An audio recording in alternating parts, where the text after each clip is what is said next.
every time I come in the kitchen, you in the kitchen, in the goddamn refrigerator. I sure am hungry. Yo, welcome back everybody to the Morning Dinner Podcast. It's your boy Keem and Chuck. What up? And we host the Morning Dinner Podcast, which is a podcast based out of Las Vegas, where we sit down and have conversations with creators, entrepreneurs, and hustlers. And today we have Mike Xavier in the house. Yeah. You know what? Side note real quick. I'm glad you got the name right because a lot of people, they say Xavier. Oh, really? Yeah, and I always forget to tell them it's Xavier. So now I'm starting to remember beforehand, like before they introduced me, that it's Xavier. See, I watched a lot of X-Men growing up, so I'm always like, it's Xavier. That's what I was telling the other day. I'm like, I don't know how they keep getting it wrong because it's just like Professor Xavier. You know what I'm saying? Professor X. I feel like the X is just such a strong letter. It just pops out. It's like Xavier. Yeah, Xavier. Yeah. You want to say it. Yeah. You got to get it right. Yeah. But like, Xavier. I've been on TV and like, I've told them like right before we start, and we're live. So I'm like, hey, it's Mike Xavier. And they're like, okay, cool. And then they go on, they still get it wrong. Or we'll be in like front of a big crowd. And it's just funny. They always like the Xavier. I don't get how they get that. But who is the people that mispronounce it? Is like more corporate people? Or is it like it's just anybody, everybody in general? It's been a mix, man. Okay. It's not like the 2-pack. Nah, it's been a mix. But it's just one of those things that I wasn't expecting. I figured it was just an easy name, Mike Xavier, you know? Yeah. But they're like, Mike Xavier. So how did you come up with that name, Mike Xavier? I got the name from my brother, actually. My real name's Mike, though, but I got the Xavier from my brother. Okay. It was a big thing on him, and it just made, I don't know, I liked it a lot. And then I didn't want to be like, when I started getting into music again, I wanted something that was just like universal, made sense. It wasn't corny. It wasn't like, you know, the typical whatever. Yeah, it's genuine, man. Right. I like that. So real quick, so people who are tuning into this podcast and may not necessarily know about you, can you tell them real quick who you are and what you do out here? So my name is Mike Xavier, and I'm an artist now in Vegas, but I'm originally from LA. And I just been out here trying to, grind and follow my own dreams and in turn inspire other people to do the same. Because I feel like a lot of people, they give up far too early, you know? Yeah. So I was telling somebody earlier today, actually, that what I try to do is remind people that it's possible by doing what I'm doing. Because at one time, I doubted what I was doing. You know what I'm saying? Yeah. But then I, had this conversation with myself, and I just kept, telling myself to keep going or whatever. Because I started to see the possibilities. And I just realized that in other people following my journey, it's inspired them to get started. You know what I'm saying? So I try to be that reminder. Sometimes people need a reminder to keep them going. Right. And so I try to be that reminder for people. That's good, man. How long have you been making music for exactly? I've been making music for a long time, man, since I was in high school. But it's like I stopped making music for a while. Like that's kind of my story. Is like I stopped making music for a while because I wasn't feeling the music that I was making at the time. It's funny I always telling the same story when I think about it. But like what happened was I was making music that other people, like if you like rap or whatever, like you probably, they liked it when I was doing it back then. But I wasn't proud of the music, you know what I'm saying? So it's like nowadays I'm all over the place, man. Like I'm speaking at schools or performing at schools or performing at galas, or I'm opening at like real hardcore like hip hop shows and stuff like that. And I'm so universal and I'm proud of the music, so I could do it wherever. But back then it was like I had to know that you kind of really liked, this type of rap, or you liked rap or whatever, like, and then I would show it to you. But if it was like, for example. Do you mean like it was an insecurity inside yourself that was like, I need to know people are going to like my music if I'm going to perform for them? Not like that. I wasn't proud of the music. I wasn't proud to present it like I am now. So it's like, I imagine if I played it back then, they probably would have liked it, or, because it was blending in with what everybody else was doing. Right. But like nowadays, I could show it to somebody's mom or somebody's child, and they'll be like, "Oh, I like that," and I'm proud to do that, and I'm willing to. You know what I'm saying? But back then, I wasn't. Like, I wouldn't show it to an 8-year-old. You know? Yeah. But now I could. Now I go on TV and I perform, or I'm on wherever. It's just like I'm super universal, and that's because I'm proud of the music. And this, I realized back then something wasn't right, but now I realize like this is how I wanted it to be. Okay. So was that like a challenge at all doing that, or was it just it kind of happened? It's a challenge. It was a challenge at first. Yeah, it was tough because what happened was, so after I stopped making music, I wasn't doing it for a while. I was making beats still. So I had stopped rapping for a while, and I was just making beats, and every once in a while I kind of like write a rhyme and stuff like that. But what happened was I had my son, and then and that's what kind of like made me get back into writing. Like I felt compelled, like this is my son, I'm an artist. Like that's what people do sometimes, you know, that's how I would express myself or make something for him. So I wrote a song for him. And then at first it was hard, man. It took me a while because before I used to make a song like about whatever, you know, like you could be talking about how we're on a podcast or whatever. Like the chorus and the verses didn't match. You had a chorus and then the verse was like about whatever. You're just rhyming for no reason, and then you have the chorus. You know what I'm saying? But nowadays it's like the chorus and the verse, everything matches up. It's all cohesive. It all makes sense. So when I had my son and I wrote that first song for him, I realized like I can't write a song about my son and I'm talking about how I just got this new Escalade with the 20s on it and we're rolling with the baby seat in the back. You know what I'm saying? Right. It just didn't really make sense, you know? So it took me a lot longer to write, but then it changed my whole writing style because then after that, I was like, I stuck to that same style where it's like, if I'm going to write a song about being depressed, I'm not going to somewhere in there talk about how I was, you know, happy, having a good time. And then all of a sudden I'm back to being depressed, you know? It's like, everything's about the same thing. That's one thing about your music that I've been listening to all day, by the way. And there's meaning and purpose behind it. Yeah. There's a message behind every song that you put that I've heard. I haven't necessarily heard a song from you that's like, oh, I got this, or oh, I'm badass because this. You know, it's you're always speaking about an issue, a past experience or a dilemma that you might be going through. Was it the birth of your son that made you realize you needed to have purpose in your music? Nah, I think so. Way back when I started thinking about writing music again, even when I was doing music back then, I liked the music more that I could relate to. Because I always used to listen to Pac and Biggie and like all these artists, but like my favorite songs were the songs that made me feel like they were going through what I was going through. You know what I'm saying? So when I sat back, like for example, with like you know, Pac, I always used to listen to like songs like Hellraiser, and I don't know, it just made me feel something. But also like I Ain't Mad at You and It Ain't Easy and all these different songs like that, where it's like I could kind of relate to what they were going through. And like Dear Mama, you know, like I remember I used to always play that song for my mom. Yeah. And I used to be like, this is way back in the day, but it's like this is when you had to wait for it to come out on the radio, you know what I'm saying? So I was like, wait, and then it's kind of crazy because I remember the specific time where we were in the car, the old bucket car, you know what I'm saying? But the song came on and I was like, yo, Mom, this song is for you, you know? So it's like, those were the kind of songs that I really enjoyed, you know? Like, sure, you had songs you got hyped to, but those ones are the ones that I love. So for me, making music, when I felt like I could make music like that, it just made total sense to me, you know what I'm saying? And so I was going to make this project called Something to Relate to.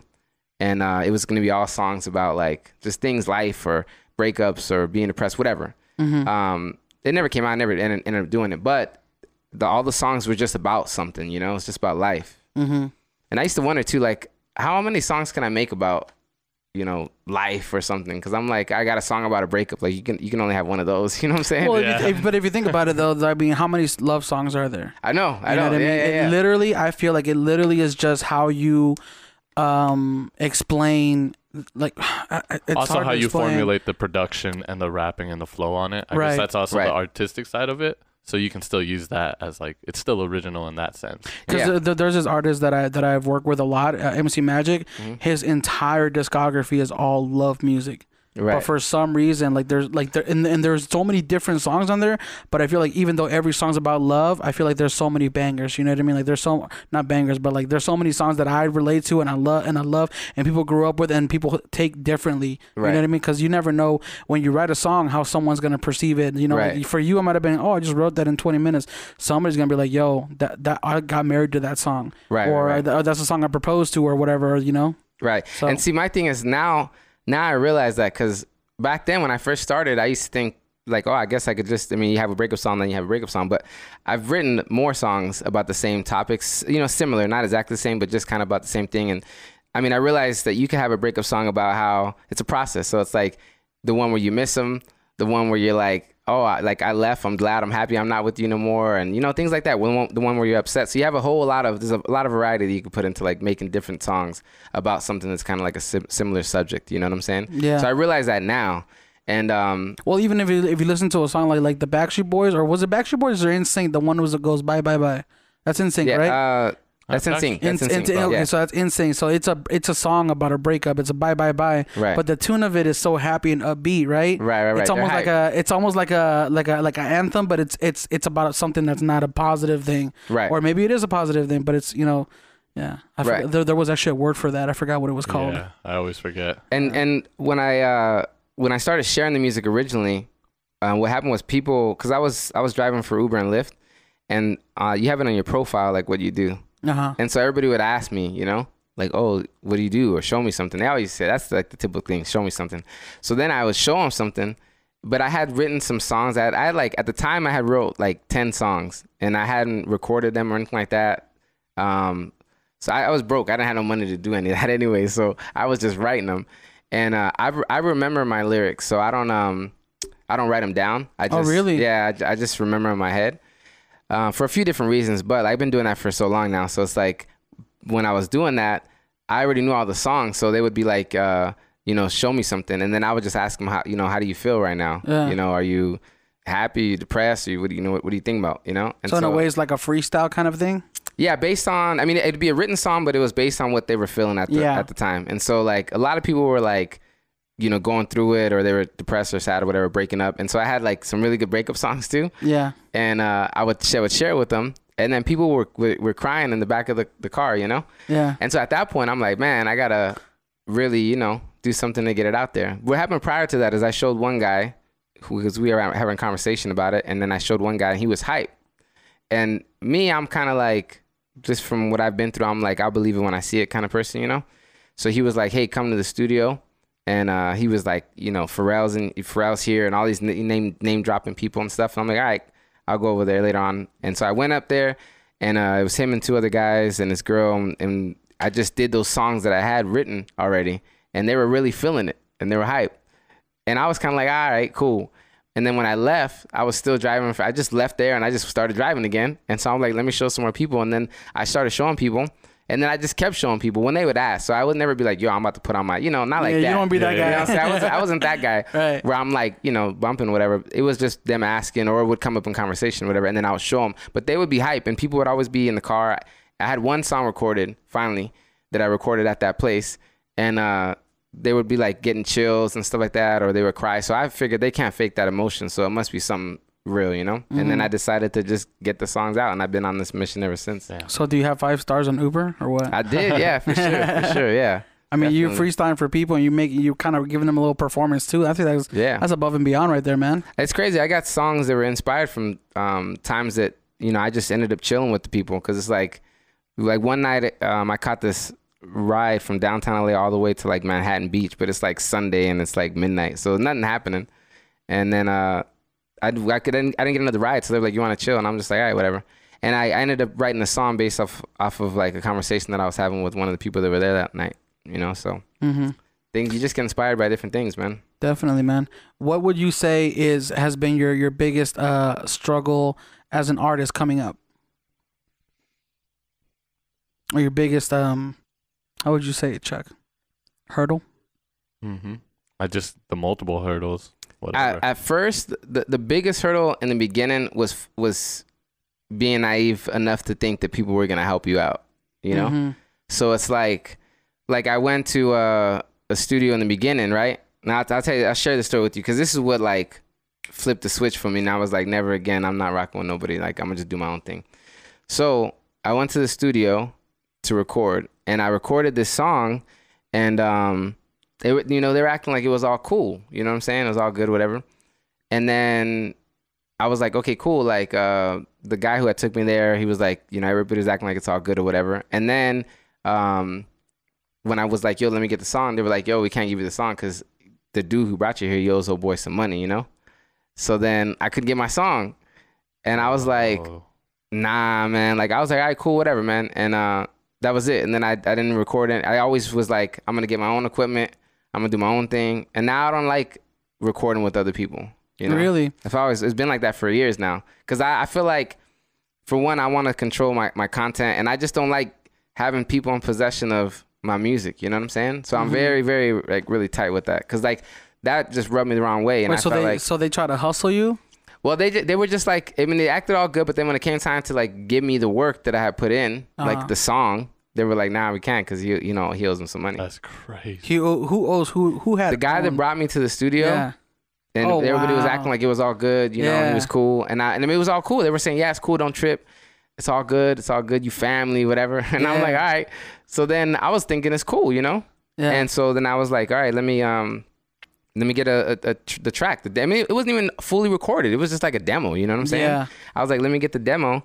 And they were like, nah, man, I want to give it to you, but, you know, he owes him some money, blah, blah, blah. Yeah, and man, so like, I want to give it to you. Damn, but that's shady. So then I was like, man, forget that. I'm not recording with nobody no more. Dang, so you record all your music on your own? Yeah. I've only done a couple songs that I did with Zach, my friend Zach Gray. We did, I think, 2 songs together. Oh, let's talk about that, because you just put out a song called Streetlights with Zach. Yeah. How did that song come about? So here's what happened, right? So I met Zach, I mean, a couple, like 2 years more, maybe more than that, 2 years ago or whatever, at a show, a little house concert. And I thought he was dope. So then I was like, yo, we just talked. And I was like, man, then I seen him like, it's kind of crazy because I had never met him. And then all of a sudden I seen him like a couple days later at another show. And then I'm real spontaneous to where like if we're chilling and you know how to play an instrument and everybody else is rapping and they're playing on somebody else, like their tracks, you know, then I try to do something different, you know. Mm-hmm. I always do, even if I can, you know, do it the same way anyways, but I always like to be different. So I just asked Zach if he would just play the guitar and while I rap. And then he was like, all right, yeah, cool. So then he had that chorus to the song and just the first melody of it. And then we just put it together. And then we were playing it for like 2 years before it actually came out. So you guys had been playing it together for 2 years before you even recorded it? Yeah. We just recorded it maybe in August or something. Damn. Yeah, we've been playing it for a long time now, man. For like 2 years. Have you guys been playing it at shows though, or? Yeah, we just played it at Life is Beautiful. I was at Life is Beautiful, and I had him come and perform with me. Let's talk about that. How was that experience? Because you've got looking at your EPK, you've performed at a bunch of places. I mean, you've opened for Tech 9, right, recently? Oh yeah, I just opened for Tech 9. What's today? Yesterday? Was it yesterday? Today's a 30. No, that was on Monday. That was that was Sunday. Sunday. And that was off the hook, man. At the Brooklyn Bowl. I was at the Brooklyn Bowl. Yeah, how did that opportunity come about? Man, it took a long time to get that opportunity to come through. I've been trying to get that, for the people that don't know, I've been trying to get that since August. Uh-huh. And I had to get approved from Tech's label. And Strange. Yeah. See, my thing is this, man. Like, I approach music from a business standpoint. Yeah. You know? There's so many levels to it. But, like, for me, I focus on, like, the business side of things, too. And so content is key. You know, to have good, you know, what you're doing right here, obviously you guys understand how important quality is and the content and stuff like that. Mm. And so having an impressive press kit is something that's vital to like booking shows and working with more people and things like that. And so I had to get approved by Tech's label and different individuals by Brooklyn Bowl, and then also on Tech's side, I had to get approved. And so I felt confident with my my press kit. So when I sent it over, it got looked at a bunch of times. And then they finally came back and were like, all right, cool. Like, you can come on. And it was like, there was contracts involved and stuff like that. And it's always a learning experience for me. Cause that was like, they're really on point, man. Like the whole Strange Music, like touring team and just behind the scenes. Yeah. And so it's funny cause when it's just things we don't know. So when I posted about it officially, like, mind you, this is 2 months in the making, you know what I'm saying? Yeah. And I had to get approval from all this stuff. But when I finally got on, people were hitting me up like, yo, can you do this? Like, can I bring my friend? And then we could do this, or you can take us backstage, or we can meet Tech and all this other stuff like that. But that's not how it works, man. That's funny. Really don't know.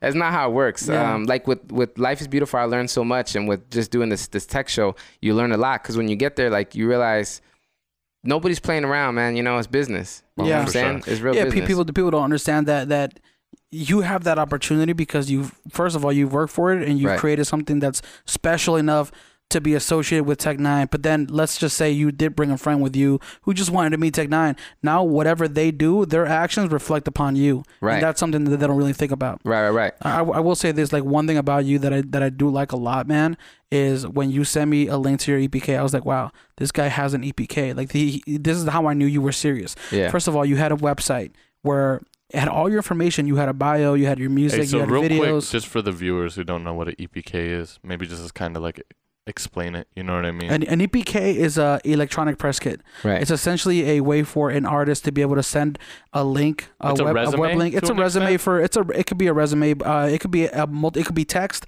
It could be video. It could be photos. It could just, for a model, your probably will just be photos. Yeah. But yeah, it's just essentially a page that somebody can go to. They look at you and they say, okay, this is what you're about. This is your resume. This is where you performed. These are your accomplishments. These are your highlights, or all that kind of good stuff. And see, I take that real seriously. And it's funny you mentioned that because I even started a website now, the shameless plug. It's epkservices.com. Yes. Because a lot of people ask me about it. And not only that, like, it's funny now because, like, at first it was just like the local artists that were asking me about how to make a press kit, EPK. Some people don't even know what EPK is, like you mentioned. But and so for me, now I got people that are like in Nashville and like just all of, different parts of the country. That are hitting me up from the website, and I'm artists who need it. Oh yeah, for sure. And I'm building press kits for people now, you know. So like that's one way to help that I fund my music is like helping other artists. Like I built websites for artists, and I've been doing consulting too, where I'll sit down and I'll talk with people. And honestly, man, I wish I had somebody that would have given me that opportunity to begin with, because I wasted a lot of time going through trial and error. And so now I know a lot of things that if I just sat down with another artist who's trying to make it, I could just give them so much information that's just vital within an hour that'll just save you time, man. Right. You know what I'm saying? So when you ask me for my press kit, and I do that often because I get asked for that a lot. Oh, real talk. I only asked you for a short bio, like a little 3-4 sentences for iTunes, and then you sent me the smart link to the APK. I was like, oh shit. He's like, here's my family tree. Here's my APK. I was like, here's the thing with it, man. The EPK, like you said, it's your resume as an artist. Yeah. And so this is why it's so important to have it on point, because I email that to a lot of different people, and a lot of people don't respond. But the ones that I do, my theory is this: when they actually click on that link, it has to be impressive enough for them to hit you back. Mm-hmm. You know what I'm saying? Right. So I take it very seriously that when you look, like finally when you get them, they're gonna be like, oh, okay, cool. Like he's serious. You know what I'm saying? That's how you tell you tell people apart and how serious they are. And so with me, my press kit has been working for me, and I'll get people that are like on doing big things or doing shows, and they're like, yeah, yours is better than these other artists, the bigger artists. That's crazy. So I appreciate it, man. I take pride in it. So circling back to your performance in Life is Beautiful, how was that experience like? It was amazing, man. It was real cool. I'll break it down real quick in a short way, but like it was a long process to get on the festival, a lot of hard work, and it was something that I visualized early on. Like I already knew, and I already set my mind to it. And so one thing about me is I see where I'm going ahead of time. And that's, if I always say, if you know where you're going, it's just easier to get there. You know what I'm saying? And so for me, what happened was I didn't know about Life is Beautiful at first, because I had just moved out here, and I didn't even know about a lot of things, So I just found out about this festival. I got a free ticket in. I went, and I watched the shows, and I was like, man, this is amazing. Like, this is how my life should be. That's how I wanted my life to be. And the reason why I say that's how I wanted life to be is because I knew I was trying to be an artist, and for one, I'm thinking like, man, I want to get on that stage. But then also, I was broke, man, and I was barely getting by, and so I wouldn't have been able to go if somebody didn't give me a ticket. You know what I'm saying? So to be there and have the stress of like how it was for me at the time, away for a little bit, for that day at least, and people are giving you free food and free drinks, and you're chilling and you're not worried about nothing. I was like, man, this is how I want my life to be. So after I left, I just kept telling myself, I'm going to get on there. And the next year, I made it in. I like this little side thing that they did, which is cool. So it was one step closer. And then I did a show last year in January, and I was like, oh, I'm going to play Life is Beautiful. But they don't know it yet, but I am. You know what I'm saying? And so I was just manifesting it. And then I finally made it onto the lineup. And then I was able to partner with Toyota to do a second performance, which was really cool because Toyota was amazing. Like, that brought me a whole different avenue of exposure, because from that Toyota performance, I was on the front page of Yahoo. And so I got a lot of people that found me on yahoo.com. They read my story, and now they're listening to my music. And people just hitting me up off of Instagram, stuff like that. So it was a lot of fun, especially to do 2 performances, because I did a longer performance than has been done in the past, which was cool. And then I also did a second performance, which is amazing. Shout out Toyota. Shout out Toyota. I love Toyota, man. Shout out Toyota. I got a 400, bro. I love Toyota. But then it was also a learning experience because, again, there's all these things like from the outside looking in, you're like, oh, yeah, they're doing this big festival, whatever. But on the back end, man, it's a lot of work on the back end, man, as an artist. I mean, people have teams and I don't have a team. So for me, I was doing it all on my own. But that's when you learn, like they're asking you for production stuff and all these things that you don't know about. I did getting somebody to help me with production. Oh, you say production, you mean like the live audio production? Yeah, like your own mix engineer to run front of house. Right. Yeah. So and then of course, all that.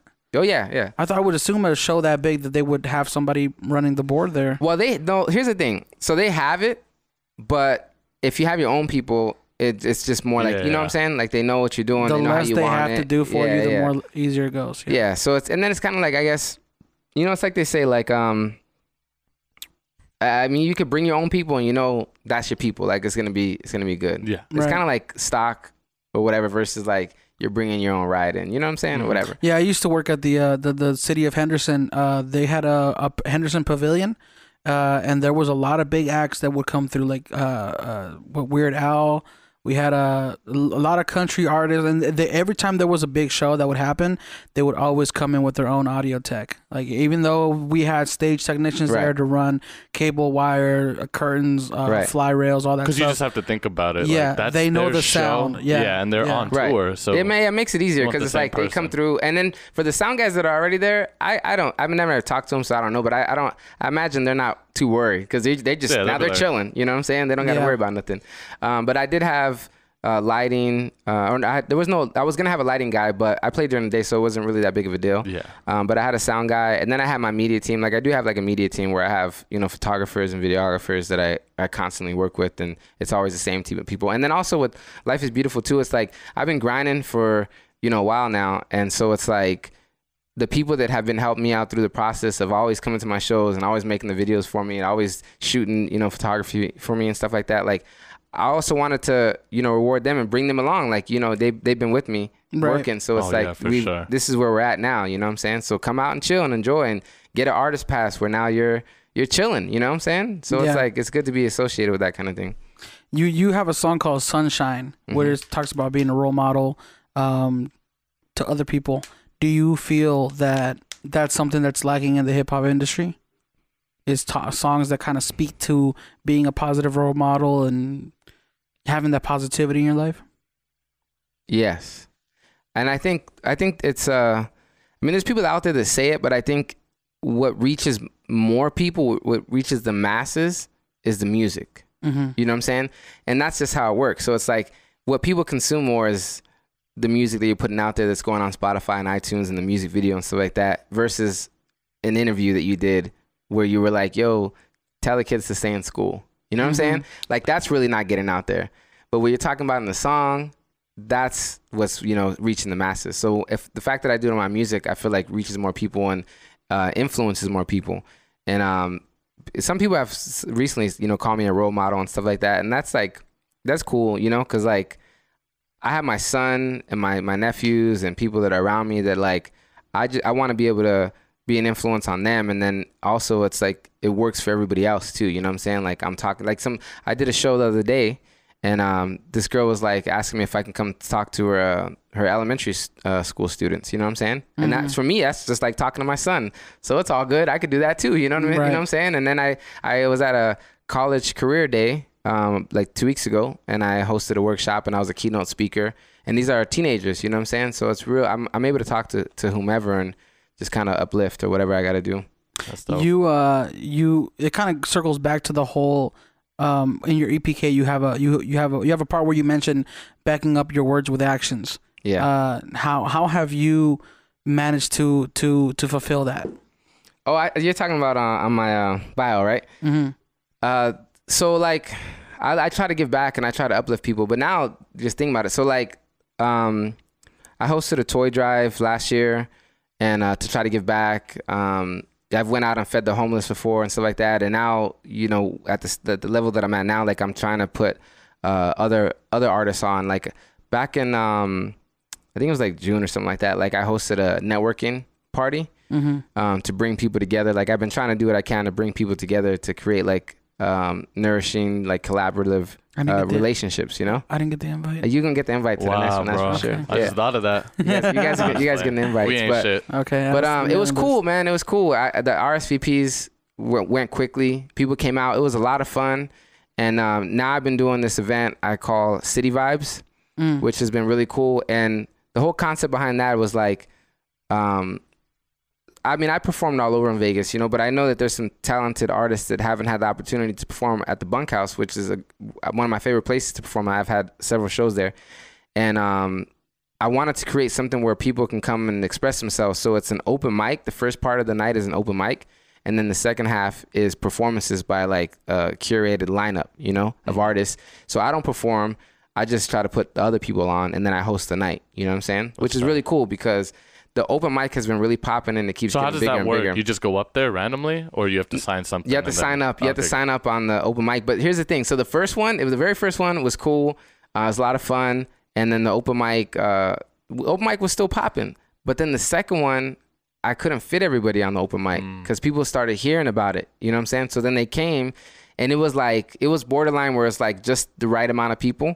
But then the last one that I just did, it was no way I was going to fit everybody. It was too many, you know what I'm saying? Plus I still had the show. So each artist, it's a real opportunity for them to have a show because it's like you invite, and it's free. So that's the other thing. So it's free. It's at a really cool venue. The sound is nice. It's all good. You invite your people, tell them you're really having a show. And for me, in my mind, I'm like, here's an opportunity for you as an artist to get content, to get photos, videos, so you can make that press kit, so you can book more shows. You know what I'm saying? So you got to think about it that way.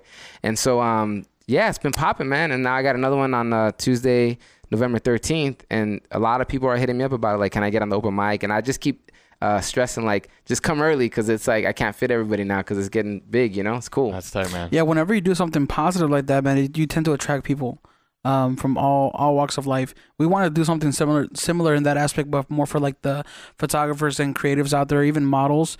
We wanted to have an event where all photographers can come, all models can come and kind of do their thing and network and use it to add to the portfolio and meet people and all that stuff. Out of all the experiences that you've had, what would you say is one of the most memorable experiences? Well, at Life is Beautiful, I brought my son up on both stages. Oh, really? And that was cool, man, because I feel like, and I have a recap video of it, like a behind the scenes video. And it's just something about what that instills in him. You know what I'm saying? And like, when we're up there, it's like, it's a lot of fun and stuff like that. But even going back and looking back at the video, it's like, what an incredible time that was, you know, to have him go up there and just do his thing and just showing what the possibilities are because for me, it's like I've worked so hard to get where I'm at, and we were homeless at a time, me and my son, and so it's like I just kept telling him, like, just remember how it's gonna be later on after we keep working hard. So remember how it is right now, because when we work hard and we start, you know, coming up and we build everything back up, you'll appreciate it more. And so for him to come on stage with me, and he sees, like, I used to just get home, get out of work and just work on music, and so he sees the hard work paying off. And I think that's a very important life lesson for him to just see, like, when you work hard, things are going to start coming together, and to not give up, and the tenacity of just like relentless hustle, just day after day after day after day after day, you know? So what do you think something like that does to your son, where you bring him on stage and you show him the experience of what it's like to be performing for people? Is your hopes for him to one day also be an artist, or is it more just having confidence and having just that experience in general? It's the confidence. You know what's funny is, like, so I told you I had that piece on Yahoo, right? Yeah. And that was an eye opener too. So like Yahoo put me on the front page, right? Which, I mean, I don't know. It's just something that I never thought would have happened. But it was cool. You know what I'm saying? Yeah. I'm on the front page of Yahoo, and a lot of people were hating on me, man. They were going in on me. What do you mean they were hating on you? What were they saying? They were just like, like how people are in comments, like they have no idea who you are, but they're just like, who cares? It was like artists is you know, making his dreams a reality or whatever, then like, who cares? Or that I'm terrible, or that I was better off. They were saying like I was better off to the world as an Uber driver, and all this other stuff. You know what I'm saying? Man. Well, so then, because somebody did ask, how do you deal with negativity in your industry? Oh, right, and I want to answer that. But what you were saying is like my son. So somebody was like, oh yeah, he's teaching his son to be a rapper. Great job. You know what I'm saying? And so to me, it's like, obviously you're small-minded because you have no idea of what the behind the scenes are, man. It's like, for me, I'm trying to instill in my son that he could accomplish anything. I don't care about him being an artist. He could be whatever he wants to be. That's what I'm trying to show him. You know, I just want him to see that if you work hard, you could be anything you want. Yep. And the reason why I have him perform, and I don't even have him perform, he wants to perform. And the reason why that's important is because that's nothing that's forced. It's just him wanting to do that. But really, and I always say this, is that public speaking, people fear that more than death, you know? So I always figure like, if I can build that confidence in him to go out and want to do that, then he can accomplish, he can get past any obstacles in life if he has that kind of confidence. So it's not about being an artist. Huh? That is crazy how public speaking is one of the biggest fears over death. Yeah, over death. And I mean, that's just from studies and all kind of stuff like that, where people are like, nah, they just don't want to do it. They rather die, literally, you know what I'm saying? But it's like my son has that confidence to go out and do that. And that's what it's about. It's not about him being an artist. It's just about him believing in himself and knowing that he could do whatever he wants to do. And then as far as like dealing with like negativity, like you said, I just brushed it off, man. Like those people were going in on me on Yahoo. You know what I'm saying? They were like, it was an eye-opening experience actually, because you know I get a lot of love from people on social media and stuff like that, and then I'm sure that there's some sort of like envious, you know, jealousy or animosity from people who don't speak about it, but you could feel that vibe towards me, you know what I'm saying? But I just don't let it bother me. And that's on the low, but to see it all in the forefront of like everybody just going in on the comments and stuff like that. Real talk, like Yahoo, I know for sure, like it's just pure trolls. Like these, like people live for this shit. Like they, you know, because they got nothing else better to, and I'm not saying this to just be like, oh, to just wipe it off. It's like literally fools sit there and they're like, I want to fuck with this fool. Because it's like that on Hypebeast. Right. You know what I mean? Like, it's funny you mentioned that, because that's what it was. Like there was this one comment, I forgot what the girl said, but you know, it was real bad or whatever. And so I had clicked on her thing because I thought it was funny. Honestly, I thought it was genuinely funny when I was just reading them. Because when you know people have no reasoning behind it, it doesn't even matter. You know what I'm saying? If I really did something wrong, or if I really messed up or whatever, then I could understand it. You know, I'd be like, oh yeah, that was on me. But when people it's just senseless, I was just laughing at it. And so I clicked on this one girl's profile, and she was just hating on everybody. Man. It's like just, literally they do recent activity, just hate. All her comments were just negative about whatever. So like you can't let that kind of stuff bother you, man. There's a lyric that I say in my song too. I say, I wish success to my haters, it tends to kill them slow. Damn. Yeah. That's a good line. That's not real. The way I see it, man, is even if they are hating on whatever you're doing or they're talking shit about it, let's say they saw that article, they shared it on Facebook. Can't believe this guy, right? And they're fucking hating. Somebody's one of their 100, 200 friends is gonna click on it and go, oh, this guy's pretty tight. Oh shit, what is he doing? And I think that just kind of even brings more positive shit into your life. Right. So there's always a way for negative shit to bring positive shit to your life. For sure. And what was cool, I'll say this to put some positivity in it, is that it was cool to see other people who didn't know me and they were like, yo, leave the guy alone. You know what I'm saying? Like he's doing good and like he's doing so much better. And they were like, good for him. You know, it was more hate than love, but there still was love of people that were just like, hey, he's good for him. You know what I'm saying? And I like to see that. Like, that's cool, man. And that's good people right there. And I really feel sorry for the people who have so much negative energy within them, because that's a bad life to live, man. You know, when you're constantly just like trying to beat somebody else down, something's wrong with you. And there's a line. I always quote my lines, but there's a line in the song that I have, Complaining, where I said, you only hate me because you hate you. That's a bad issue, you know? That's 100%. Yeah, but you gotta start a quote book or something. I really do gotta start a quote book, man, because I like a lot of my lines to just make you think. Have you ever thought about putting some of your lines on T-shirts?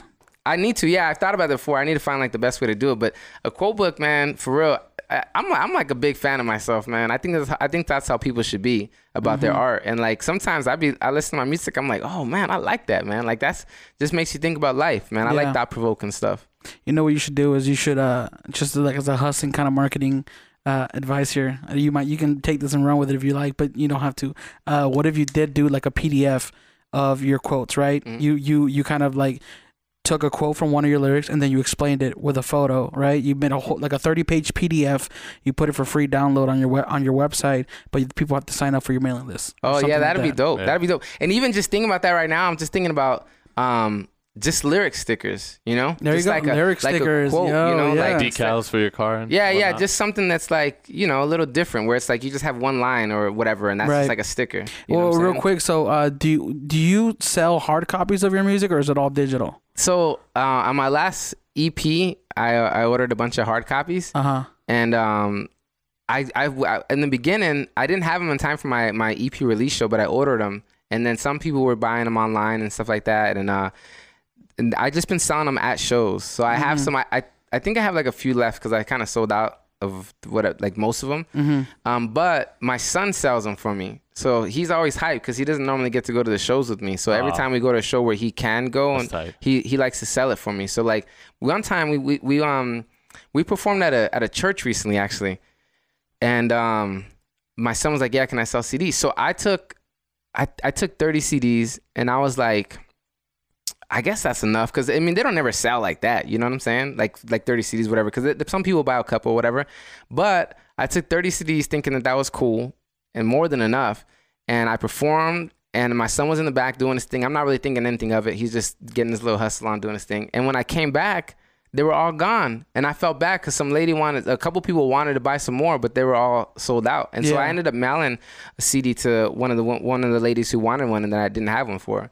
Wow. But it was crazy because it's like they sold out all the CDs. They bought all the CDs. I thought that was cool, man. I think it's still a dope hustle to do that though, because Percy P be doing that. I always, you know who Percy P is? Nah. He's like, I think he's from Stone Throw, like an old OG underground hip hop artist. Like I always seen this fool, even at like paid dues and festivals. Right. Like he'd be performing, and after his performance, you just see him in the crowd like selling his CD all the time. Well, that's kind of how I came up. I'm gonna do something later on. I'm gonna get hard copies and sell them or whatever. And actually, I have a album campaign right now because I'm raising money for my next album. So for you people on Facebook, go to xavierfund.com.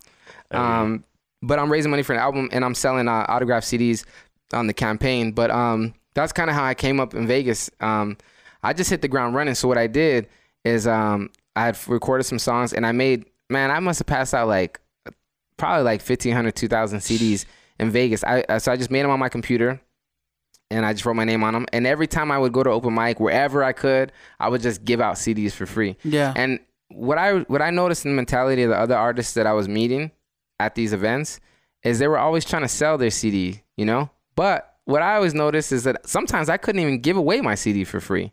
You know what I'm saying? So I felt like you had to have some sort of notoriety for them to be like, oh yeah, I'm gonna buy that CD. Like they just saw you perform and you're really cool.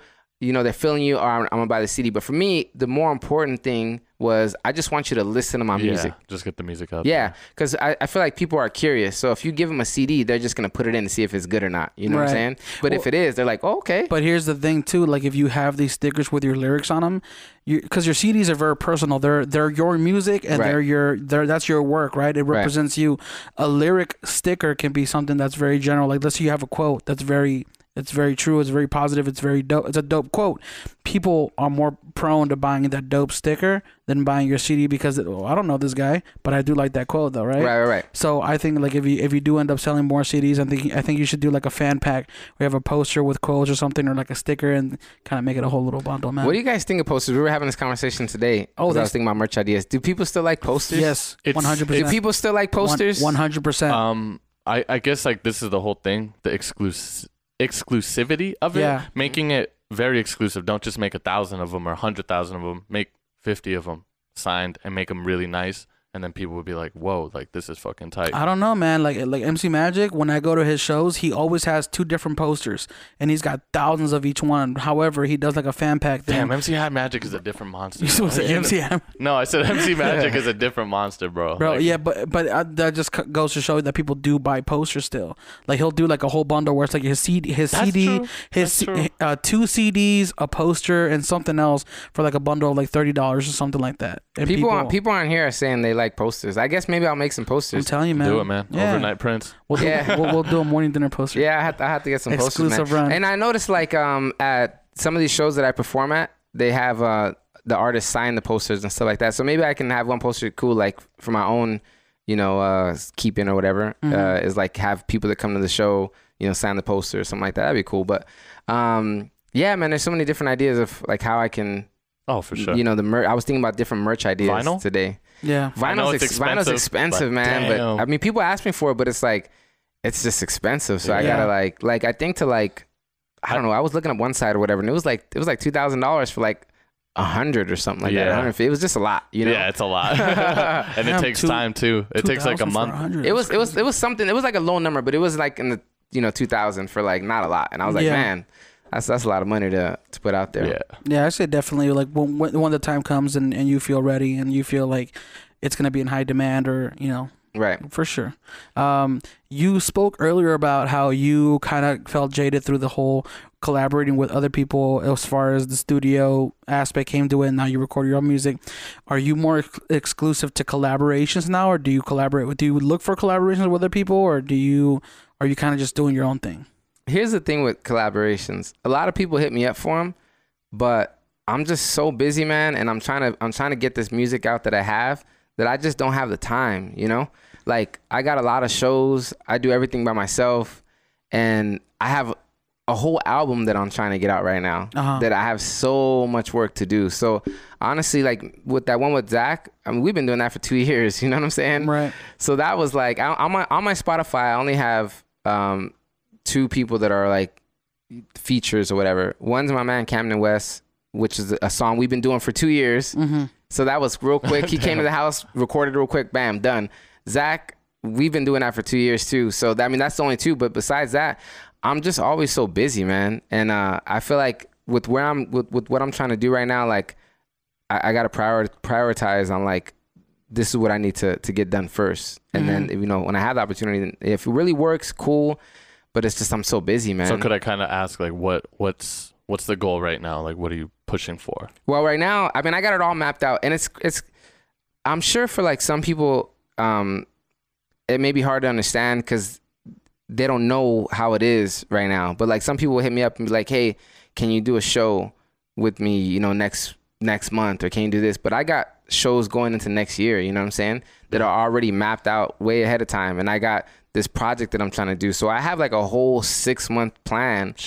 So it's like I don't have time for the things that are happening right now because I'm already so far ahead. You know what I'm saying? Right. Which is where you want to be with your business or whatever you're doing. Any business. You know what I'm saying? You want that 5-year. Yeah, you got to have a forecast. plan. So it's like I'm appreciative of the people who don't take that the wrong way because I know that I can understand how that could cause some like animosity, be like, oh, you're too busy now, whatever. You know what I'm saying? Yeah. But with growth, things like that come, you know what I'm saying? And it's a good thing, but I'm still always showing love to everybody and trying to put other people on and trying to give back in other ways, you know what I'm saying?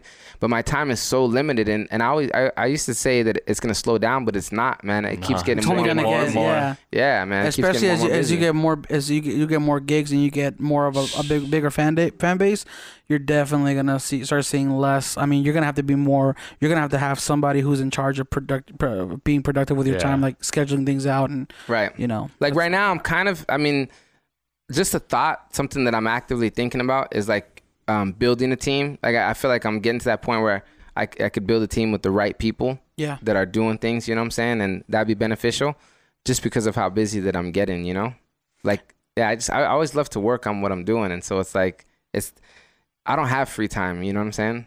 What's your favorite part of collaborating with other people? Not even just in music, but having a team of either creative photographers, videographers, people who handle shows, live audio, all that stuff. Like, what's your favorite part of the collaboration?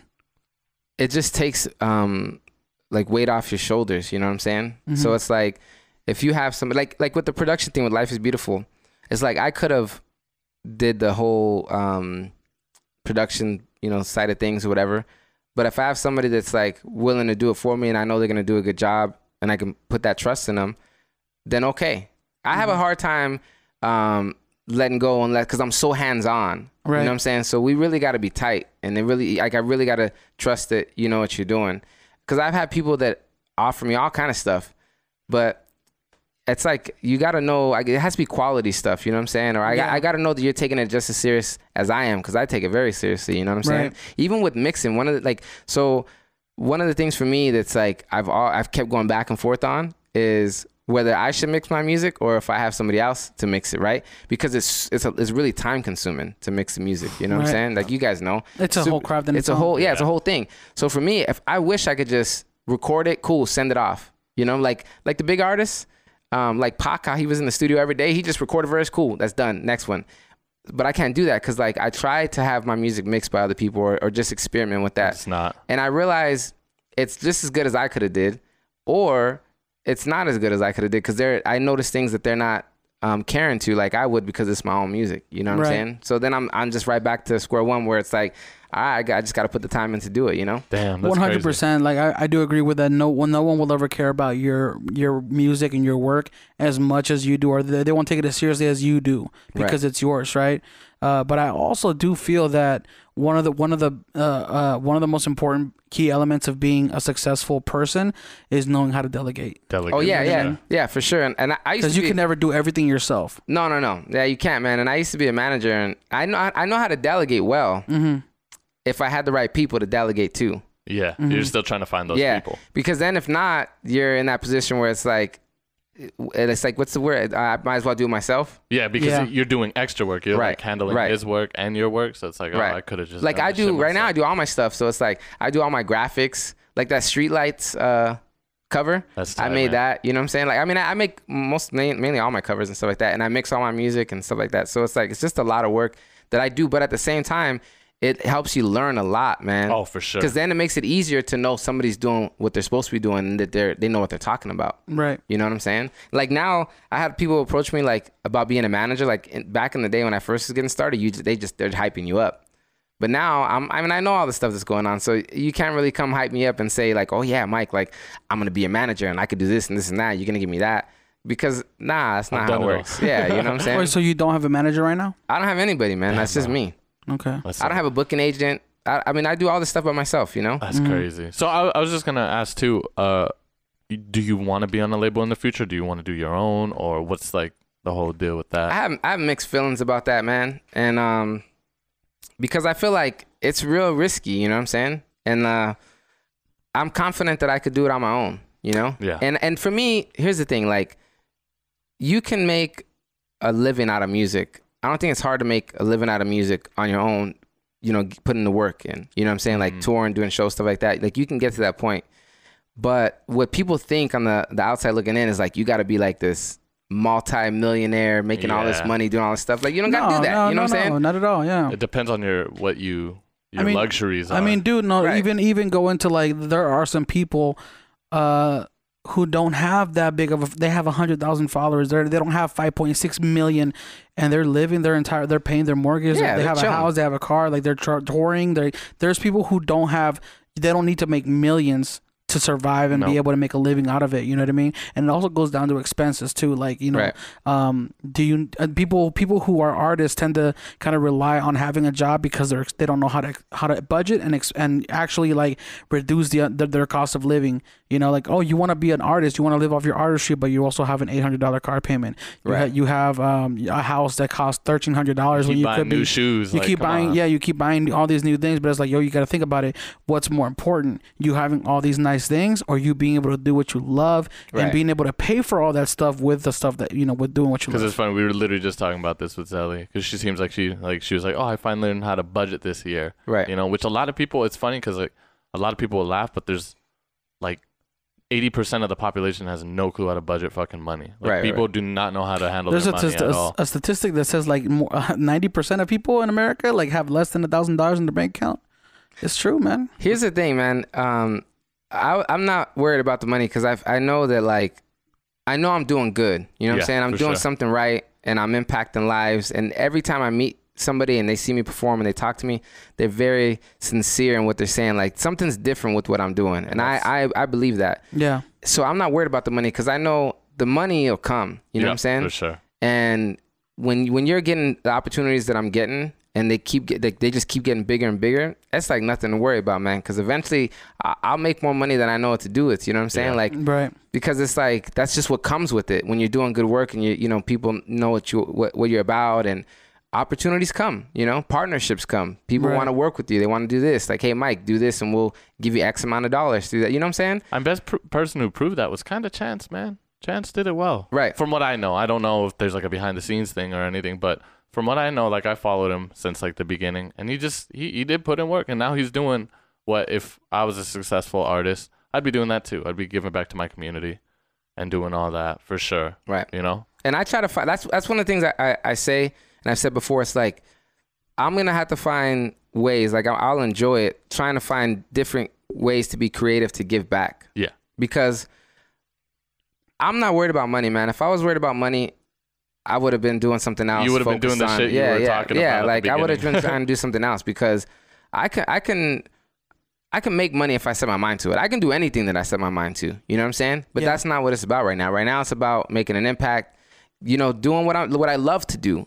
So doing what I love over money is the best thing I've ever done. Oh, for sure. And then you do that right, and it all comes together. Where you got the love and you got the money. You know. And then you can make a difference. Like, I'm trying to impact, like, I would use money to invest in, like, just different ways to give back, and then different businesses to make sure I'm financially stable and stuff like and that. To expose so your music more. Because that's the thing. If you inspire one person, and he didn't do, I know this sounds deep, but he didn't do suicide that day, that's priceless. So that's more than you can ever make in your entire life. You literally save somebody's life. And I've had people say that. And then even talking about investments, like, the sad thing is that I meet a lot of artists who are serious until it's time to invest in themselves financially. You know what I'm saying? Because they just, I don't know. I mean, I don't know what it is. I don't know if they don't believe in themselves enough, or they just don't see the worth in investing. But you have to invest in yourself. 100%. You know what I'm saying? I think, especially for creative people, it's people are so used to investing. You know, I'm gonna invest $20 into this pair of shoes, and I get an instant return.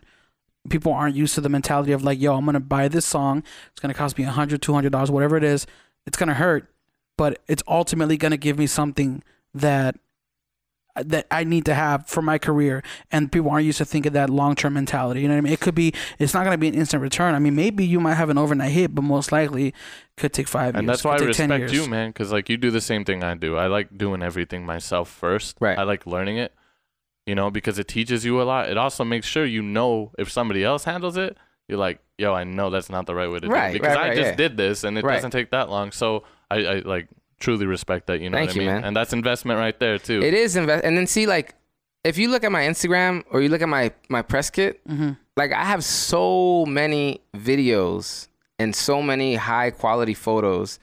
And that's an investment. The people that are doing that for me, they're not doing that for free. You know what I'm saying? You're a videographer, so you know. Like, it's rare that you're going to go out and make a video for somebody and you're not getting paid for it. You know what I'm saying? I would do something for you for free. Hey, see, I appreciate that. But see, that's a wise move right there, because it's an investment. I've had people that have done that for me in certain situations for different things. And to me, and that's how I am too, it's just building a relationship, you know, to where it's for more opportunities. When I was running a business, I did things for free too, because what happened after that is that I was just telling the other day, like, that one opportunity brought me so much more money in the long run by doing that initial one for free to build that relationship. Investments. You know what I'm saying? So that's smart move. But it's like, I invest in making those videos for people to see what I'm doing, for people that are looking to book me, maybe to see, like, oh, okay, man, this guy's really working. I mean, you can't deny it. If you look at my press kit, you look at my Instagram, whatever. Yeah. Like, I'm really putting in work all the time. I'll say one thing about you, and it's one of the reasons why I like you so much, is because you're consistent. Yeah. And I can tell in what you post, what you put out, it's always quality. Like you have a standard for how it should be, right, and you don't go below that. Right. You know, I learned early on, you know, doing things for free is not necessarily always like, oh yeah, I'm just fucking wasting my time. It's not like that. Nah. Because there's been times when Chuck and I both have done things for free, but a year down the road, 2 years down the road, it benefited us by landing us way more opportunities, and that paid for itself 10 times.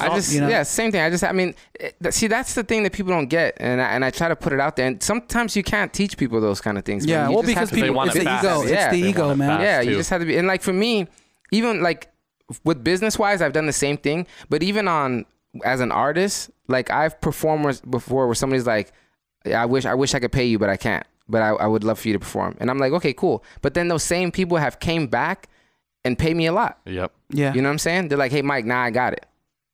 Can we do something? And I'm like, okay, cool. You know what I'm saying? So it's like, I don't mind that. You just have to you just got to think. I put on Twitter today, you got to think about the bigger picture, man. Yes. Some people are too focused on like right now or the ego. And, you know, you can't be like that, man. You got to think about the future. Right.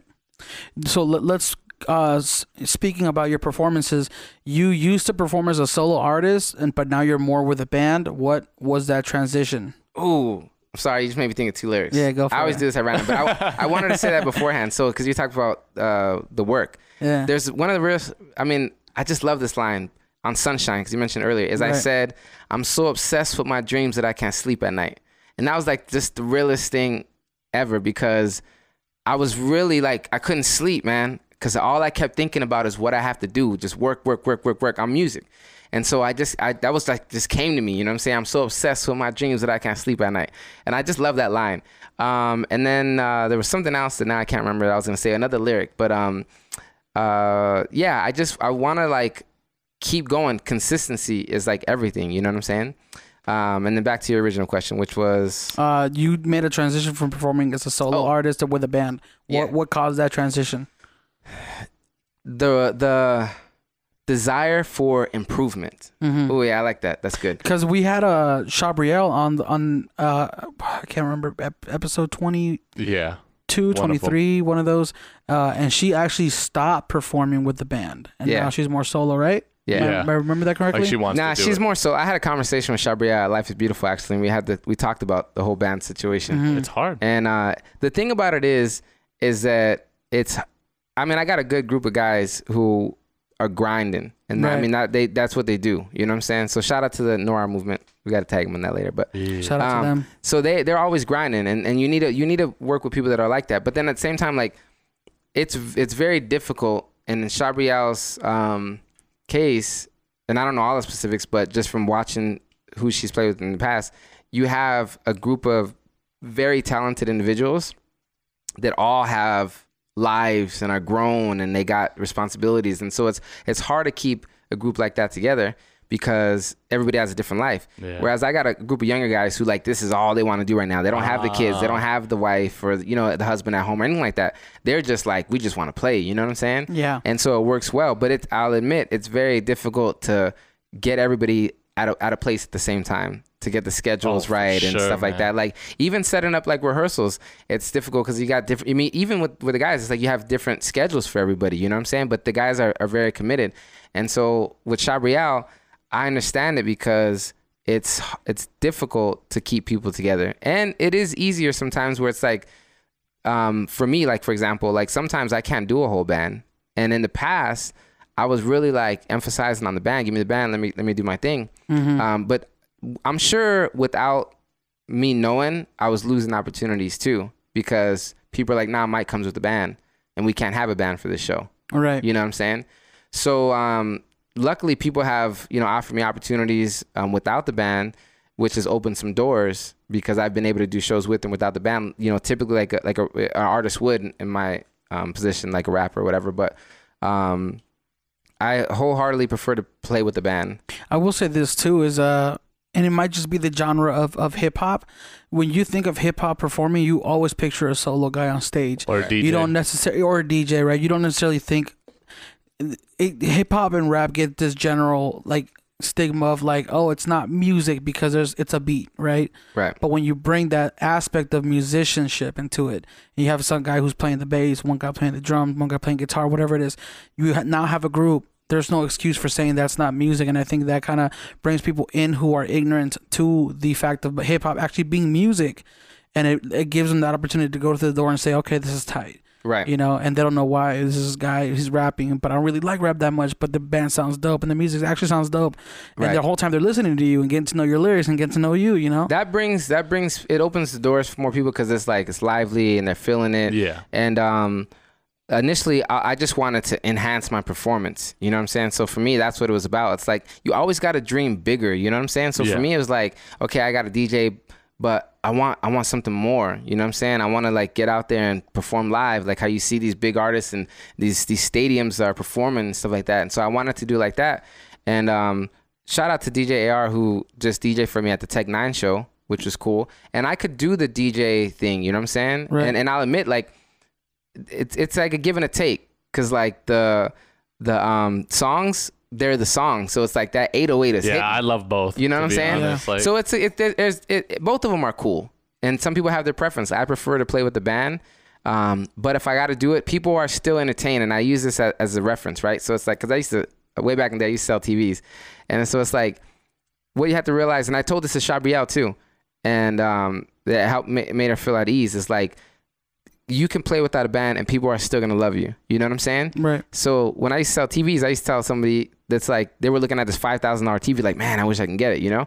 But it's like, really, we're here right now. We got a $5,000 TV, we got a $2,500. And you have them side by side. So obviously you're going to look at the $5,000 TV and be like, yeah, that's the one. But when you take home this $2,500 TV that's still a nice TV, you're going to be like, cool, like I came up. You're still going to get the compliments. People are still going to be like, hey, I like your TV. Yeah. So it's like when people see me perform with just me and a DJ, they still show me a lot of love. I got so many comments and so much love from the Tech 9 show, and it was just me and DJ AR. Mm-hmm. But then when I'm with the band, they still show me love. So it doesn't matter. You know what I'm saying? Yeah. We have our preference. You still put on a great show if you take it seriously, you know?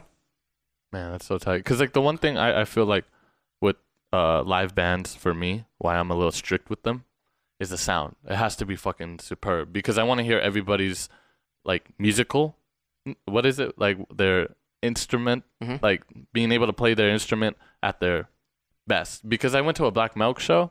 Mm-hmm. You know, I opened for Black Milk. Oh, damn, I was there. Oh, you were there? Yeah. Wait, at Beauty Bar? Nah, that was a long Never time ago. mind. I just opened for Black Milk at the Bunkhouse. Oh, dope. Yeah. Nice. That's one of the guys who like, he's him and like, you know, Oh No. Shout out Black Milk. Yeah, shout out Black Milk. But that made me think something quick, but go ahead. He did a live show at Beauty Bar, and you know, Beauty Bar is not the best sound. Right. And bro, I couldn't enjoy it. I was like, yo, I can't even fucking hear him. I feel you. And it made me kind of angry. I was like, he should have just put on some beats and went inside. You know, like that was at the point. I was like, yo, that makes me so angry, because I was so hyped to hear that album, because it's such a good album. Yeah. You know, and I was like, oh man, that's the one thing a lot of cats have to understand too, is like, you really, really have to get the sound for anything, like in a live performance, you know. And you know what?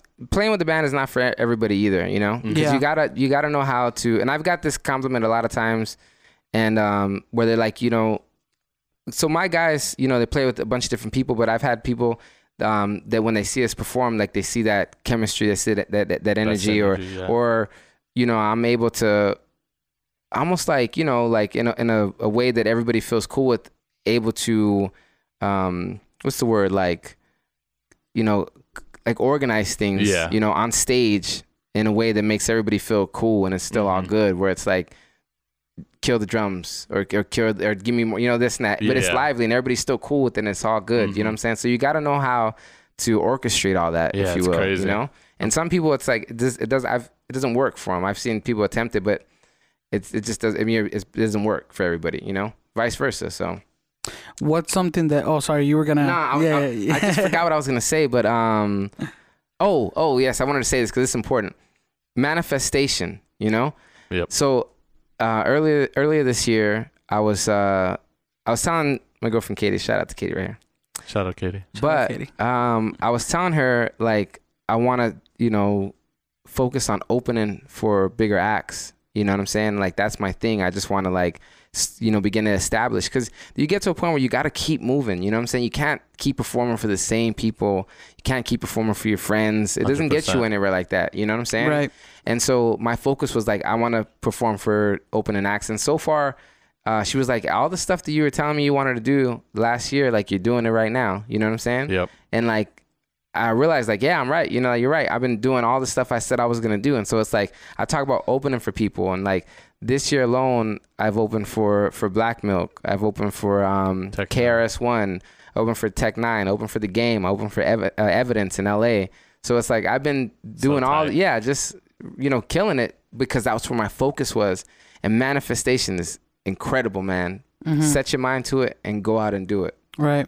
So do you have any manifestations for 2019? Oh, for sure. Yeah, man. Like I'm trying to tour. I want to put this album out. And the album is incredible. And I was getting excited today because I was just listening to it. And it's like, I know it's good, man, you know? And I was showing Zach the other day, actually, the album to, you know, kind of get his thoughts on it and see what he thought. And the music was giving him chills. You know what I'm saying? Right. And so, again, you can't fake that kind of emotion. So it's like, I was listening to it today in the car and I was hyped. And I was like, man, this is something special, man. Yeah. You know what I'm saying? What do you want people to take away from it when they listen to it? I want, the whole thing is, I just want people to see that they just got to keep dreaming. You know what I'm saying? You got to keep going. Because it's like I tell my son, I told him the other day, like when you're like 60 years old or 50 years old, whatever, don't ever think that you can't start a new endeavor. You know what I'm saying? Don't think that you got to stop dreaming because you just hit 45. You know what I'm saying? Like you got to keep going. And you got to stay young in the mind to where it's like, you don't fall into what society believes is your age limit to give up and just, that's it. I was watching this one documentary that was showing this dude who was like, I want to say in his 50s or 60s, man. I think he started working out when he was like 48. And he was like, I think he was like 56, 57 or something like that. And he was just ripped. That's good. And I was like, wow. Never like he too started late. When he was 47. Like, wow, that's crazy.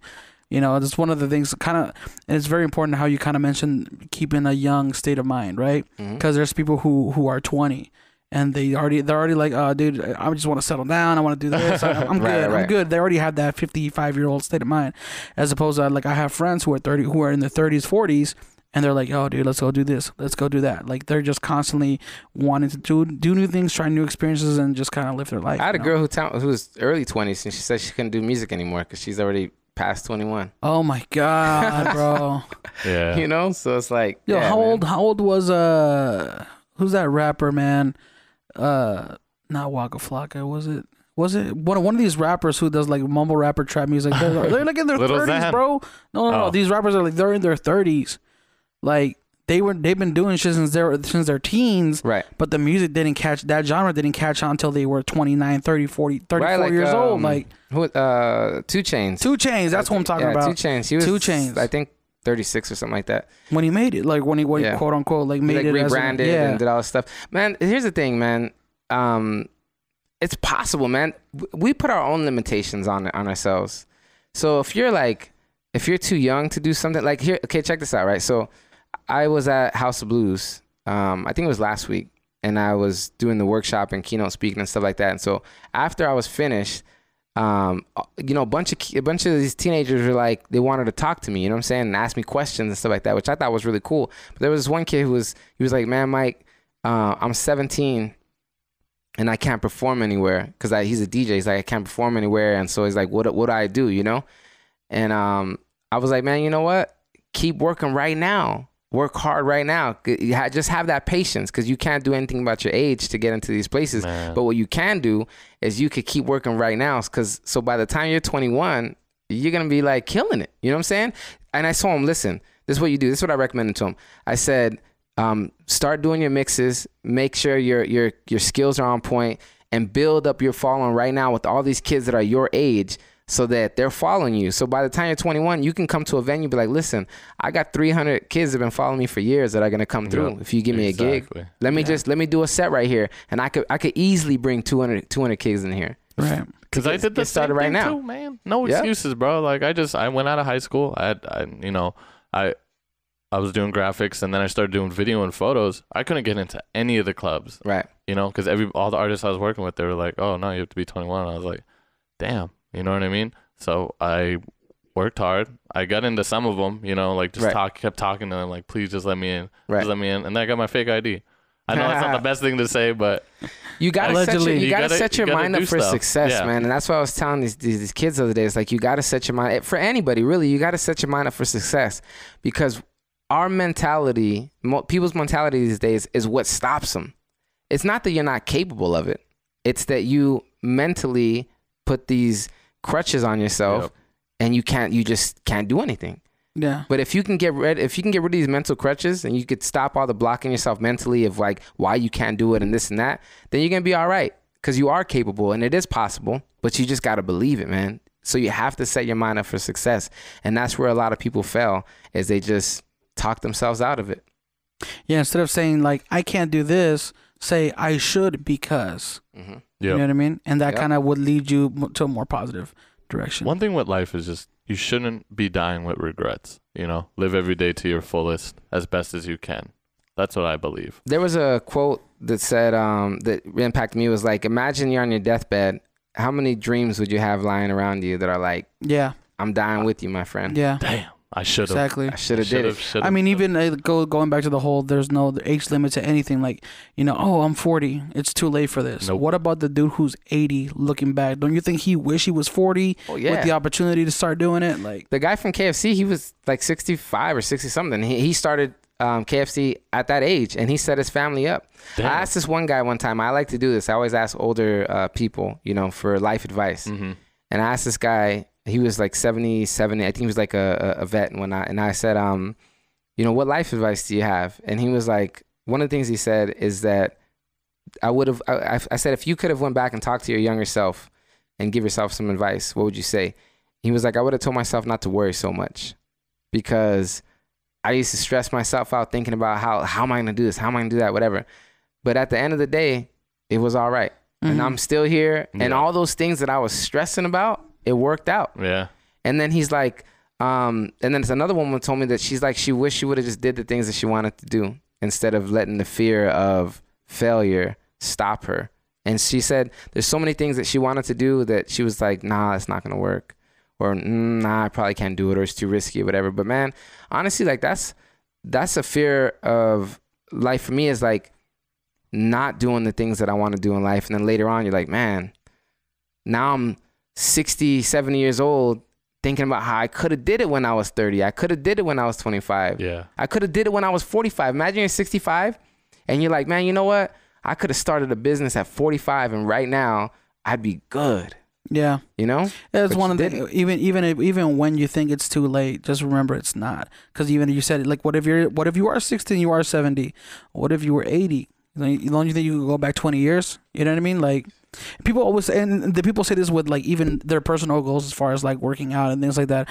Oh, I missed the jump. I should have done it last month, or I should have gone last week when I was gonna, because that's when I was feeling motivated. I'm like, no, start now. Yeah. Even though you missed 26, 25 years, start now, because in 20 years, you could be like, yo, I've been doing this for 20 years. Yep. You know what I mean? Yeah, that's what I'm saying. Time is irrelevant, dude. Even look, 10 years, that's a decade.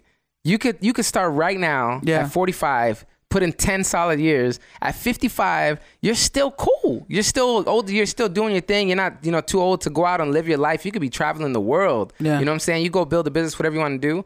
And then all of a sudden, you're 55, living your best life. Yeah.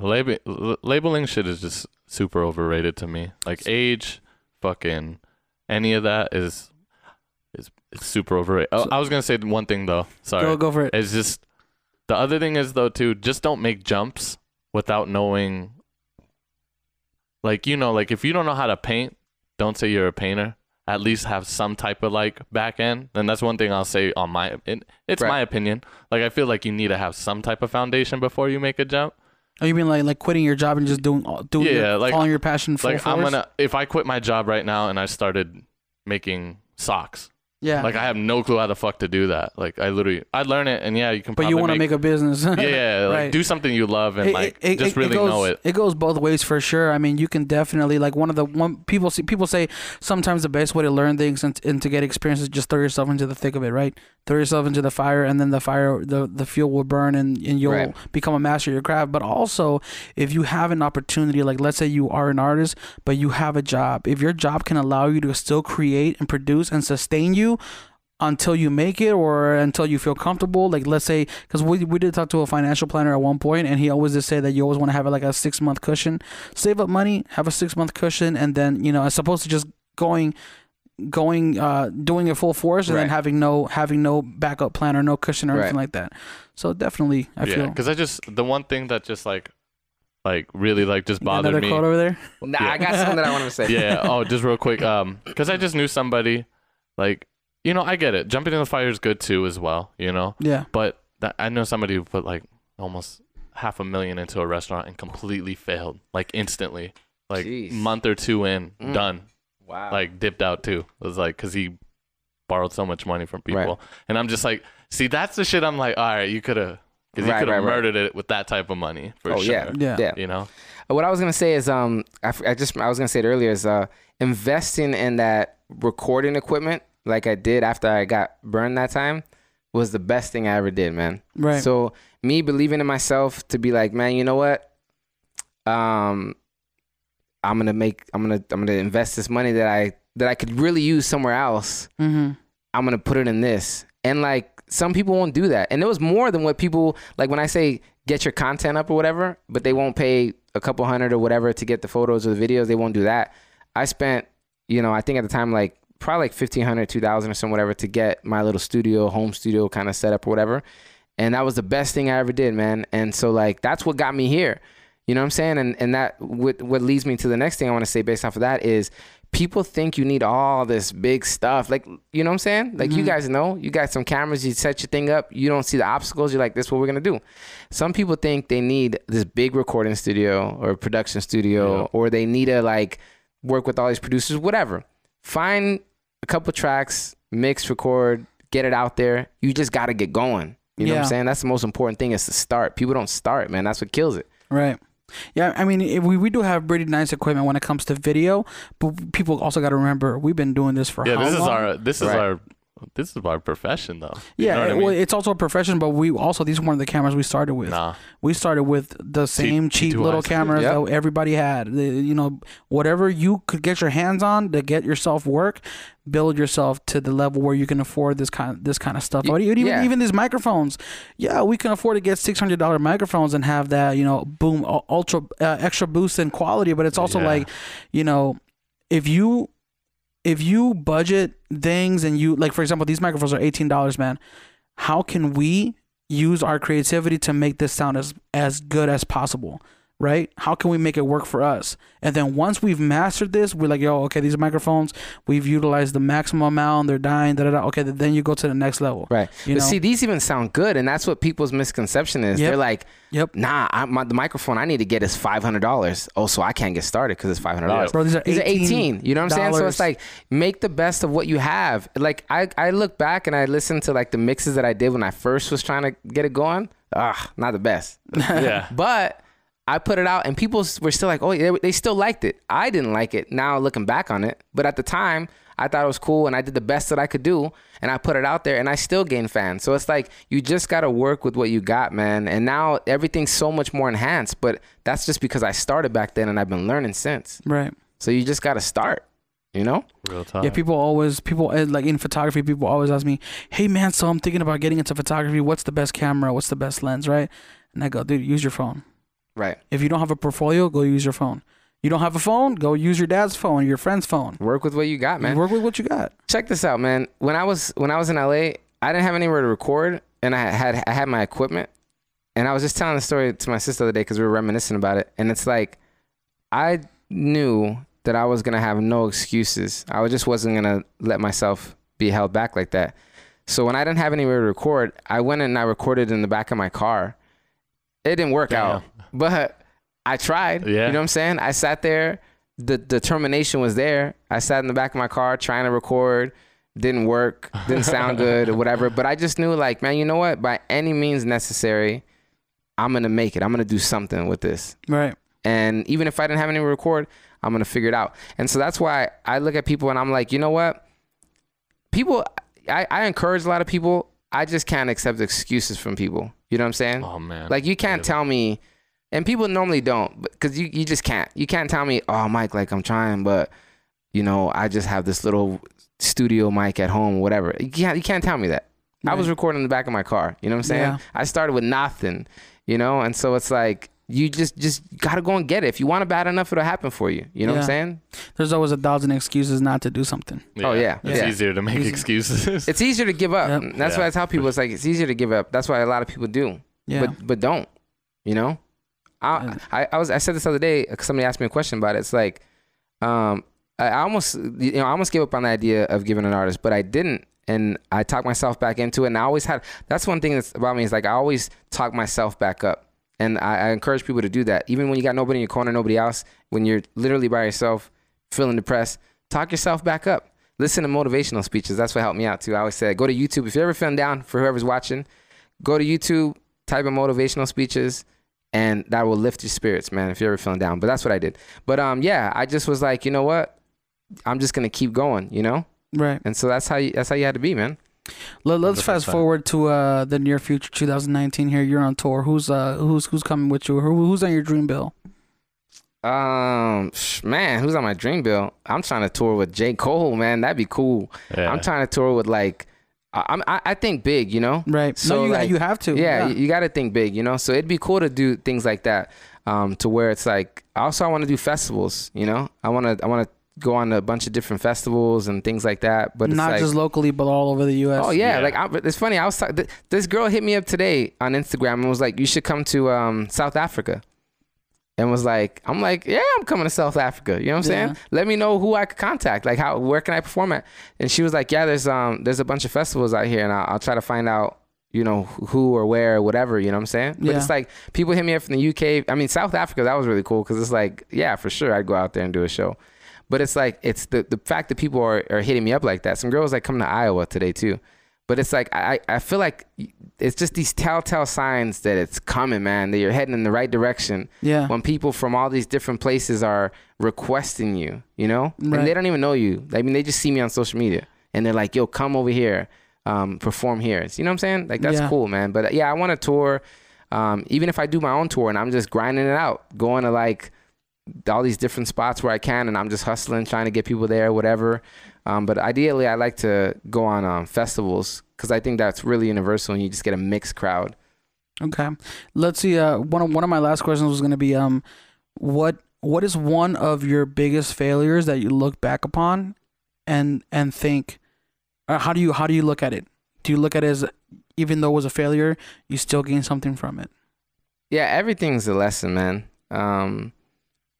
I've learned from, I don't even know if I'd call them failures, because it's like, if you think about, like, would you go and change your past? But then I always think, like, I'm here because of the past, where I'm at right now, what I've learned. Sometimes I guess you can make better decisions, but at the same time, it's like, ultimately, like, because of that, this is, this now, know? And so it's like, for all the stuff that I went through, and I said this the other day on my show, it's like, I blame myself for the bad decisions in the past, for the situations that I've been in. You know what I'm saying? Accountability. Yeah. I'm sure I could have avoided it had I known better. But at the same time, man, you did the best that you could. Right. That's what you got to tell yourself too. You know what I'm saying? It's like, you really, you did the best with what you knew at the time. Or you question you and go, did I do the best that I could have done? Right. I think that's one of the things that's kind of lacking, is people nowadays are they're very easy to go like, oh, well, it didn't happen because this and this happened. Right. And also, you have to, like, don't beat yourself up either, because that'll kill you, man, is beating yourself up when you did the best that you could. That's the thing. If you were slipping, that's on you. Mm-hmm. But if you really genuinely did the best that you could, don't beat yourself up about it. Learn from whatever the experience was, and then use that the next time you encounter that situation, and continue to move forward. You know what I'm saying? Right. And so that's one thing that that's my, lessons, and that I try to, like, implement in my life. And I encourage other people. It's like, if you did the best you could, it's all good. Just learn and keep moving, Yeah. But at the same time, if you just weren't giving it your all, don't make excuses for it. Right. You just gotta level up, step your game up. Level up. Man, we really appreciate you being on here, man. Yeah, I think people are gonna listen to this podcast, tomorrow, the next day, 5 years from now, and there's always going to be someone who listens to it and takes something away from it. We always like having people on here who can kind of even speak from personal experiences and use their experiences to help others learn, because one of the things that my dad always told me is you don't have to learn from your mistakes. You can learn from other people's mistakes. So, you know, yeah, definitely appreciate you being on here, man. Thanks so much, man. Thank you, real quick, do you want to let people know maybe anything you might have going on you want to know about, or wherever can people find you online? Yeah, so my website is Mike Xavier, Xavier music.com, Mike Xavier Music. I'm on Instagram, where I'm active on, and it has the most up-to-date information for what I'm doing, which is at Mike Xavier Music, which that's my social handle too for Facebook and Twitter and whatnot. The main thing I'm working on right now, which I have, I think like three or 4 days left, is for my album campaign, which is if you go to xavierfund.com, you guys can pre-order the album right now, which is cool, man. And I've learned a lot, man. And I think I'll probably share the experience. And if I say one other thing, it's like I've learned that people always say like they got you, like I'm gonna help you out or whatever.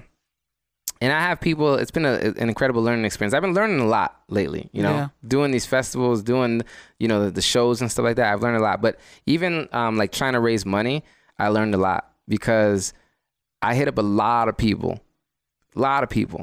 and people are like, "Yeah, got you. I'm gonna do it." This is like I've been running this thing for like 2 months now. Yeah. And now it's about to end. Those same people that were like, "Yep, got you for sure." People that I personally know, people that I've been reaching out to and I thought I was cool with, won't do it. Yeah. Won't. And I'm like, it would be mean a lot and be very helpful if you pre-ordered the album for $10. It'd be awesome. Won't do it. But people that I've never met in my life, and they see me on social media and they've just been following my journey, each one of these people that I've donated, I kid you not, $200 each person. Oh. Wow. So you have people that don't know you, and I'm telling you, it's crazy, because they're just donating $200. You know what I'm saying? Right. And we've never even met. And then I have people that I know, that I've hung out with, that I'm like talk to and stuff like that. I'm like, yo, will you pre-order that album for $10? Won't do it. So the reason why I say that is because it's a lesson to be learned. That it's like, for one, I just want people to know to not get discouraged by that, because sometimes even your own people won't support you. Yeah. And that's kind of the mentality, is like people close by you won't support you until everybody else does. Right. And so it's like, I wanted to put that out there for people, because people look at me, other artists look at me, and they're like, man, Mike is killing it, Mike is doing it, and stuff like that. But don't be confused, because there's people that I'm like trying to get support from, and they won't help me out. You know what I'm saying? So the main thing the takeaway from that I'm trying to put out there for people is that even if the people around you that you think are going to help you out aren't helping you out, it's all right, man. Just keep going. Figure out a way. Keep hitting the people that don't know you. Yep. Because they're helping you out more anyways. You know what I'm saying? Right. So it's like, I just don't want people to get discouraged by that. And I talk myself up too. Like, it's going to be all right. I'll figure out a way, you know? So you just got to do the same thing. But it's a great learning experience and a great eye opener too. Because I've had a lot of people that like, for example, I've messaged and they leave you on red. You know what I'm saying? But then I've had those same people come back and be like, yo, Mike, can you get me in Life is Beautiful? Oh. You know what I'm saying? Or Mike, can you get me to meet Tech? Or can you do this? But they didn't reply when I was like, yo, you'd be awesome if you pre-order that one for $10. Right. You know what I'm saying? Yeah, the people only want to hit you up when it benefits them, for sure. Right. But you got a good head on your shoulders, man. We really enjoyed this conversation. Thank you, for sure. Yeah, and appreciate you. We'll have to have you back on here when you do that tour for next year. Oh yeah, and talk about that experience for sure. But we'll put all your information down in the social media, like anything that you want us to post in iTunes, Spotify. Make sure you send that to us. But we'll post all your information down below. Thank you guys for tuning in, and we'll catch you guys in our next morning dinner. Every time I come in the kitchen, you in the kitchen, in the goddamn refrigerator. I sure am hungry.